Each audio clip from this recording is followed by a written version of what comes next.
தமிழ், மலையாளம் உள்ளிட்ட பலமொழி திரைப்படங்களில் நடித்து வரும் நடிகர் ரியாஸ்கான் மீது மலையாள நடிகை ரேவதி சம்பத் பாலியல் குற்றச்சாட்டை சுமத்தியுள்ளார். தற்போது மொத்த மலையாள திரையுலகமே அதிர்ந்து போய் நிற்கிறது.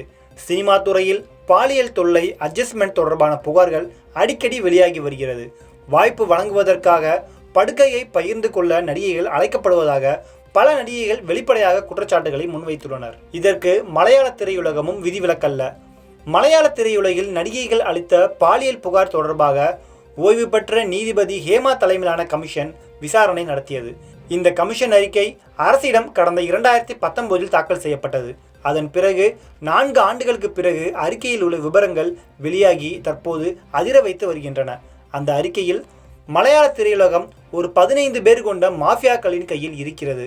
அரைகுறை ஆடையுடன் நடிக்க கட்டாயப்படுத்துவதாகவும் நெருக்கமான முத்தமிடும் காட்சிகளை அதிக முறை காட்சிப்படுத்தப்பட்டுள்ளது எனவும் தெரிவிக்கப்பட்டது. இது பற்றி விசாரணை நடத்த ஐஜி தலைமையில் தனிக்குழு அமைக்கப்பட்டுள்ளது. இந்த குழுவில் 7 பேர் இடம்பெற்றுள்ளனர். இது ஒருபுறம் இருக்க, மலையாள நடிகை ரேவதி சம்பத் மலையாள நடிகர் சங்கத்தின் பொதுச் செயலாளர் சித்திக் மீது பாலியல் குற்றச்சாட்டை நேற்று முன்வைத்தார்.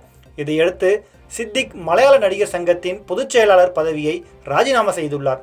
இத்தகைய சூழலில்தான் சித்திக் மீது பாலியல் புகார் கூறிய நடிகை ரேவதி சம்பத் ரியாஸ்கான் மீது தற்போது புகார் அளித்துள்ளார். கேரளாவைச் சேர்ந்த ரியாஸ்கான் மலையாளம், தமிழ், தெலுங்கு உள்பட பல்வேறு மொழிப்படங்களில் நடித்துள்ளார். பத்ரி திரைப்படத்தில் விஜய்க்கு அண்ணனாக நடித்திருப்பார். அதேபோல வின்னர் திரைப்படத்தில் இவர் பாடி பில்டராக கட்டதுரை என்கிற பெயரில் நடித்து அசத்தியிருப்பார். இந்நிலையில்தான் ரியாஸ்கான் மீது ரேவதி சம்பத் பாலியல் புகார் தெரிவித்துள்ளார். இது தொடர்பாக ரேவதி சம்பத் கூறுகையில், போட்டோகிராஃபர் ஒருவர் மூலம் எனது செல்போன் எண்ணை ரியாஸ்கான் வாங்கியுள்ளார். அதன் பிறகு செல்போனில் தொடர்பு கொண்டு பேசினார். அவருடன் படுக்கையை பகிர்ந்து கொள்ளும்படி கேட்டுக்கொண்டார். அதற்கு மறுத்ததால் தான் தனக்கு அவரது தோழிகளை அறிமுகம் செய்து வைக்கும்படி கேட்டுக்கொண்டார். செல்போனில் அவர் ஆபாசமாக பேசியுள்ளார் என அவர் கூறியுள்ளார். மேலும் சித்திக் மீதான குற்றச்சாட்டு தொடர்பாக ரேவதி சம்பத் கூறுகையில், சித்திக்கை திரைத்துறையில் இருந்தே ஓரம் கட்ட வேண்டும். கேரள அரசு பாதுகாப்பு அளித்தால் சித்திக்கிற்கு எதிராக புகார் அளிக்க முன்வருவேன்.